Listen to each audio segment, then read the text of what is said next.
Hey vloggen. Hey vloggen.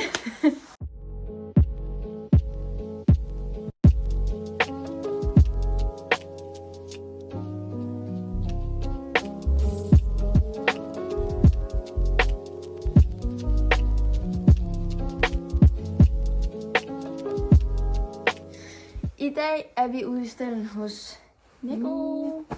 Og det er en helt normal hverdag i dag, og vi vil tage med en eftermiddag i stalden. Ja. Yay.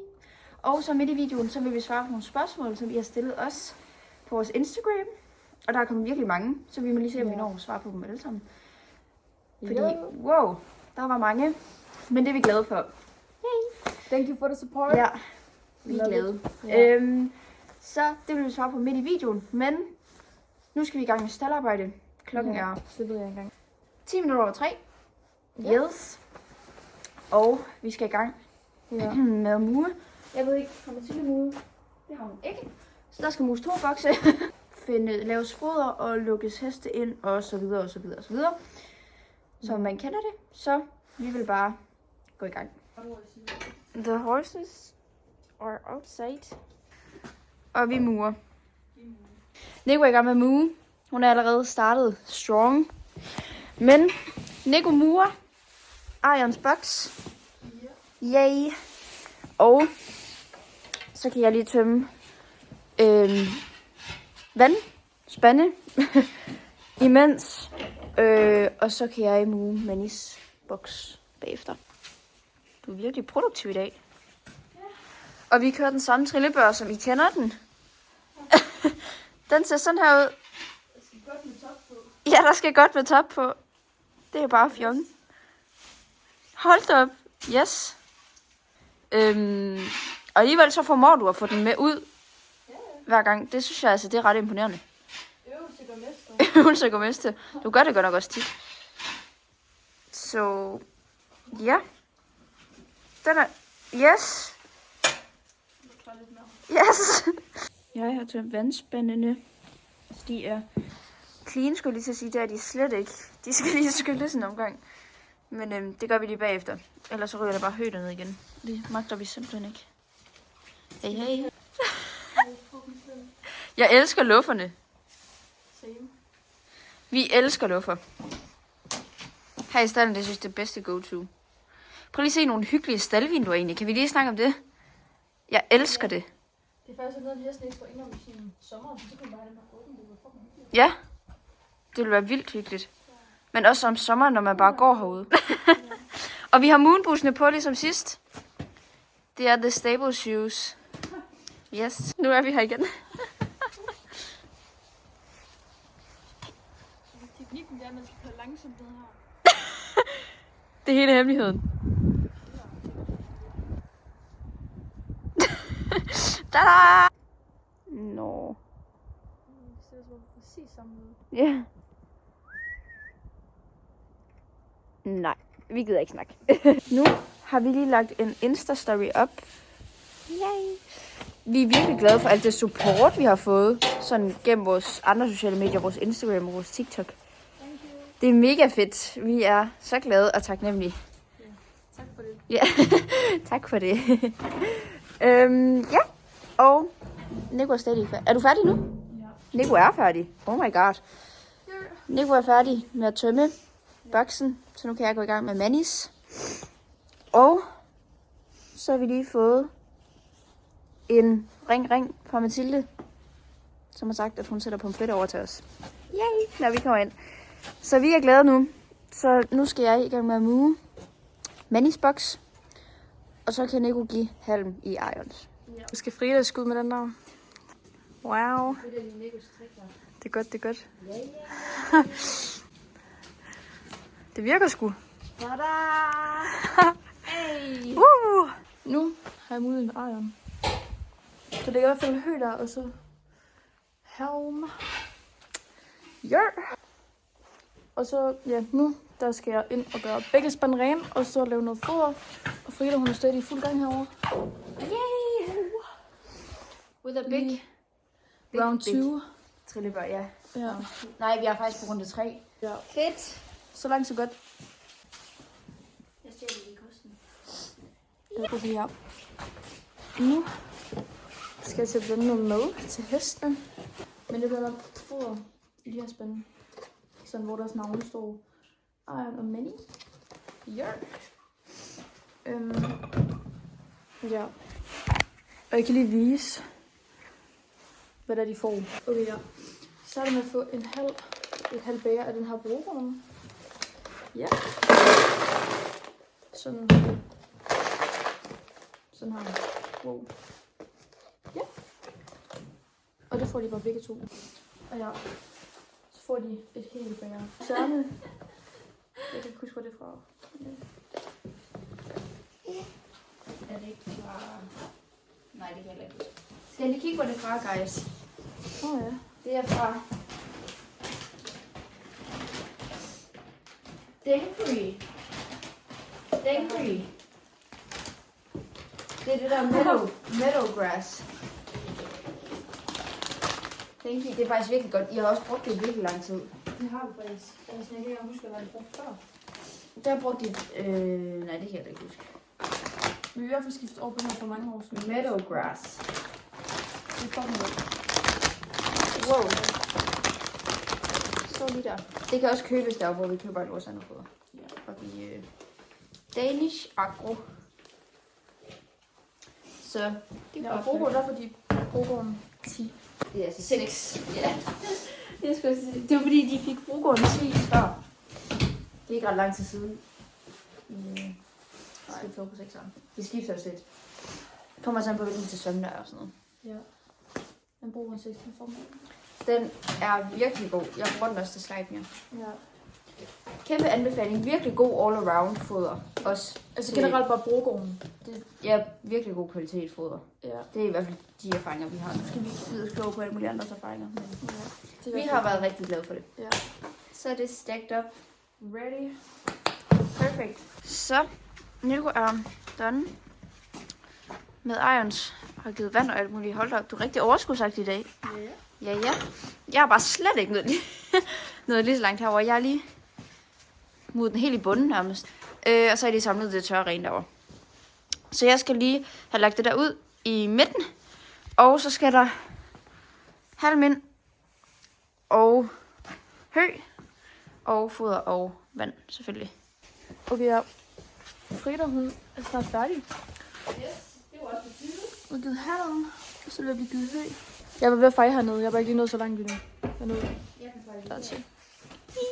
Okay guys, nu er vi færdige med mue. Ja. Og nu har vi sat os her. Lige lavet en lille, hvad hedder sådan noget, opstilling. Ja. Godt, I ikke kan se den, jeg siger det bare. Ja, den kan I lige få lov til at se bagefter, fordi oh my god.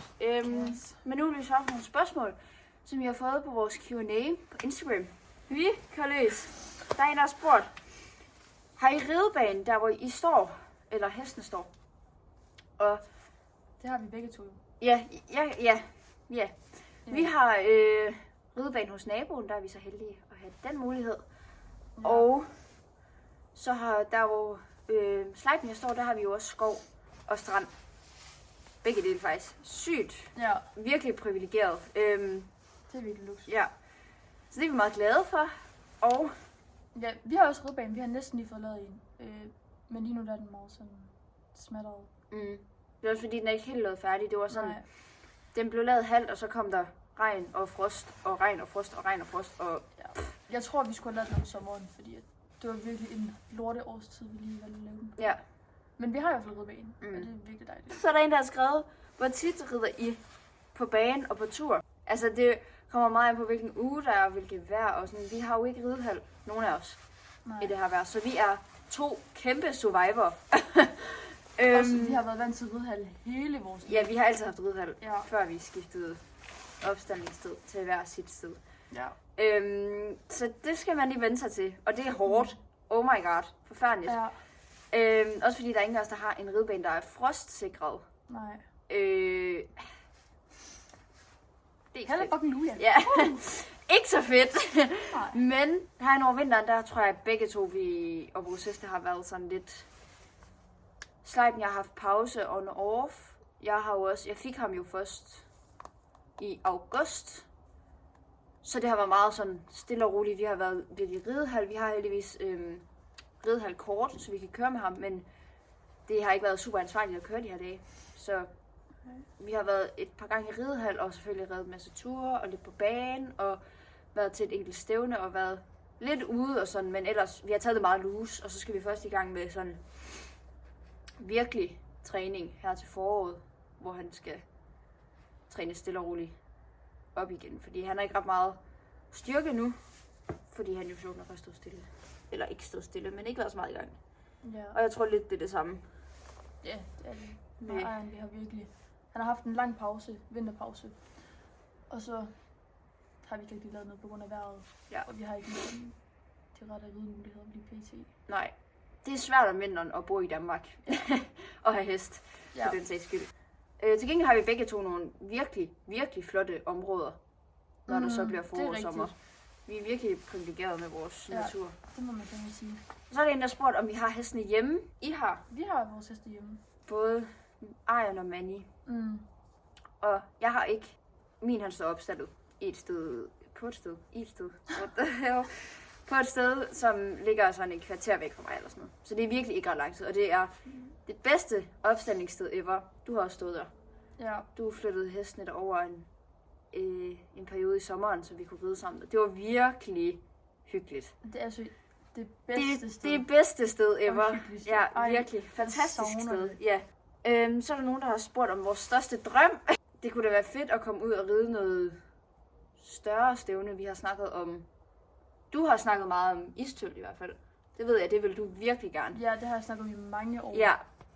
Det tror jeg faktisk er en af mine drømme. Ja. Det er at ride istøl. Der er jeg lidt en bangebuks. Min plan er da at... Eller ikke min plan, mit mål. Min drømme er da at komme ud til nogle større stævner. Vi har snakket om Ice Horse. Kunne være fedt at komme til. Måske også med Mathilde og Manny. Og dig og Ejeren på længere sigt. En masse gode sportsstævner. Nogle lidt større weekendstævner og sådan noget kunne være fedt. Også fordi der er egentlig ikke nogen af vores heste, som ikke ville synes var fedt. Så det ville være her sjovt bare at komme noget mere ud med dem. Ja. Nu skal vi bare lige have fundet formen frem igen. Ja. Den mangler lidt. Så er der en, der spørger, hvor gammel vi er. Jeg er 16. Og jeg er 17. Yay. Så der er et års mellemrum. Ja. Og hvor lang tid har vi reddet? Og der er jeg virkelig fristet til at være den der irriterende type og sige for altid. Altså, for det er fandme tæt på. Ej, jeg har reddet siden jeg var 7, tror jeg. Jeg startede med at ride storhest jo. Det er der faktisk ikke så mange, der ved. Men jeg startede med at ride storhest i en meget kort periode. 2 år, tror jeg. 2 år, tror jeg, ja. Og så flyttede jeg til at ride islænder, og så fik jeg part på en islænder, part på en anden islænder, og privatpart. Det var der, det for alvor startede. Der flyttede jeg ud til det sted, hvor jeg står nu. Der har jeg stået i sådan noget 4 år eller sådan noget. Helt crazy lang tid i hvert fald. Ja, altså sådan for real, så tror jeg har reddet i sådan 7 år. Nej, hvor lang? Sådan 2019 eller sådan noget. Omkring sådan 7 år. Men det har også bare været, altså... Lige siden vi lærte hinanden at kende. Ja. Der har vi reddet meget. Begge to. Så er der en, der spurgte, om vi har planer om flere heste. Nej. Ja, det har jeg ikke. Nej. I hvert fald ikke lige nu. Nej. Det tror jeg aldrig kommer til at ske. Jeg har hverken tid, penge, overskud eller noget som helst. Det går galt, og tænk at skulle overleve en vinter med 3 heste eller sådan noget. Også vi har begge to lige solgt. Ja, vi har lige solgt en hest hver. Ja. Og det har jeg ikke brug for igen. Nej. Jeg har fundet Sleipnir, og jeg er ovenud lykkelig, og du kan sætte al din tid på Ejeren. Ja, det har jeg virkelig haft lyst til i lang tid. Så jeg tror, vi er der, hvor vi gerne vil være med hestehold lige nu. Og jeg tror heller ikke, der er nogen af os, der har lyst til udskiftning. Nej, på noget punkt. Ikke.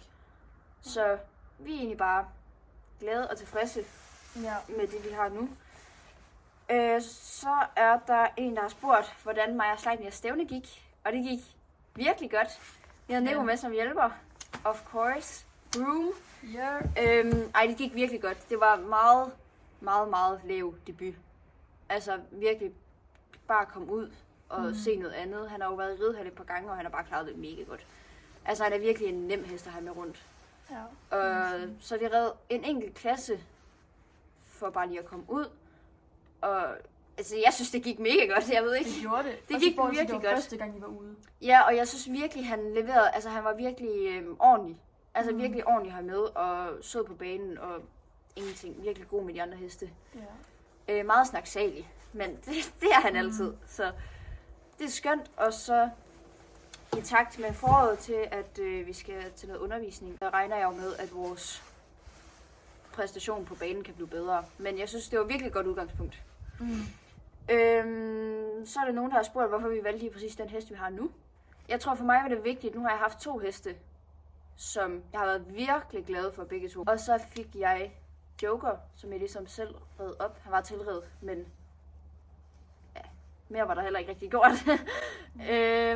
Så jeg tror jeg har fundet ud af i den rejse, hvad jeg ønsker, og hvad jeg gerne vil prioritere, og hvad jeg gerne vil have ude i fremtiden. Så jeg tror, det var vigtigt for mig virkelig at komme rundt. Jeg tror bare, det var ren mavefornemmelse. Han kan præstere det, jeg ønsker i fremtiden. Fordi han har mentaliteten, og han har det rigtige sind. Så jeg tror bare, det var bare mavefornemmelse. Altså, jeg var jo nede og prøve 2 heste. Og den første hest, det var, altså... der var jeg også meget desperat, for nu havde jeg jo haft Frigga, som ikke har kunnet rides i sådan 2 år, 3 år. Så jeg var virkelig desperat, men jeg er virkelig glad for, at jeg ikke valgte den første, fordi... Det kan jeg godt forstå, det var slet ikke dig. Nej, det var overhovedet ikke mig. Og så kom vi ned og prøvede Arion, og altså... Der var jeg allerede bare solgt. Ja, det første gang. Virkelig altså, skønt hest. Altså virkelig. Og skønt sted, og skønt mennesker, han kom fra. Og ja, og sådan, der var meget, jeg kunne arbejde med, fordi han jo også var så ung. Ja. Og det var også det, jeg havde været vant til med Frigga, og det var bare lige mig. Og så gik vi hjem og tænkte over det, og så kom jeg ned og prøvede ham en anden gang. Og der sagde vi så, så køb ham. Ja. Der er virkelig mange, der har skrevet det samme. Stævneplaner for den sæson. Der har ikke været noget, hvor jeg er sådan, det skal jeg ride i år. Der er ingen forventninger overhovedet. Vi skal ud til en masse undervisninger, og vi har også nogle kurser i planen. Og en masse ridehal, og mere undervisning, og blive dygtigere, og så et par stævner, hist og pist. Vi har snakket om nogle sommerstævner oppe i Hekla, den klub, jeg er tilknyttet. Og ja, ikke det helt store, ikke noget specielt. Jeg ved ikke, om vi skal starte nogle stævner den her sæson. Det havde jeg faktisk egentlig sagt. Men jeg tror mere bare, at vi vil fokusere på bare at komme i gang igen. Ja. Og træne og få bygget hans muskler op igen. Og bare... Ja. Han er jo også stadig meget ung, Arion. Han er 6 eller sådan noget, er han ikke? Jo, han blev 6 sidste år. Ja. Så der skal bare trænes en masse, og bare... Ja, vi skal bare komme i gang igen. Ej, så tror jeg nærmest, vi er ved at være i mål. Er vi færdige med at svare på spørgsmål? Ja. Og Nico ordner lige det sidste. Vand til boksene. Og så skal hesten ind. De virker godt nok ikke lige i mood til at komme ind i dag, faktisk. Det gør altid. Ja. Det gør de ikke lige i dag. Arion! De er sgu ikke i mood. De gider ikke. Men jeg håber, I synes, det var hyggeligt at få en lille Q&A med os. Vi prøvede i hvert fald at svare så godt, vi overhovedet kunne. Og hvis det er, så er I selvfølgelig altid velkommen til at stille spørgsmål i kommentaren, eller på Instagram, eller whatever. Og så skal vi nok forsøge at svare på alt det, vi lige ser. I hvert fald. Så ja. Og nu skal hestene lukkes ind. Ja. Frida, hun er lige på vej ud fra åbent ledet. Wow. Ja. I går, der stod de helt op ved ledet. Nej. Ej, det gider de virkelig ikke. Ej, det er kraftigt med løgn, hvis jeg skal ned og hente dem. Ja. Skal vi lige tjekke, hvad klokken er? Klokken er 4:30, men ja. Kan man se Frida og Hyppe lige på lidt der. Men ja, nu skal hesten lukkes ind, og så skal vi ind og have noget mad bagefter. Forhåbentlig. Hvis ikke det er blevet koldt, min søster havde lavet noget mad til os. Men det er sgu nok koldt, når vi kommer ind. Men ja.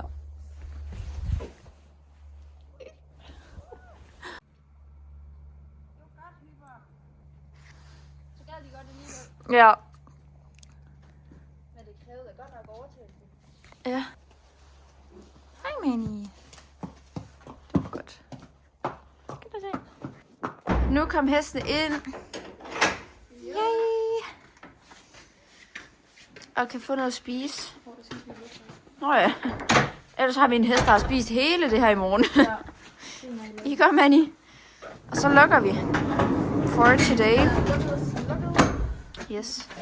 Nå, Ja. nu er vi færdige i stallen for i dag, og jeg tror, vi vil Runde sige... af. Ja, lige præcis. Jeg tror, vi vil sige tak, fordi I så med. Mm. Og husk at like og subscribe. Ja. Det bliver jeg rigtig glad for. Ja, vi bliver rigtig YouTuber.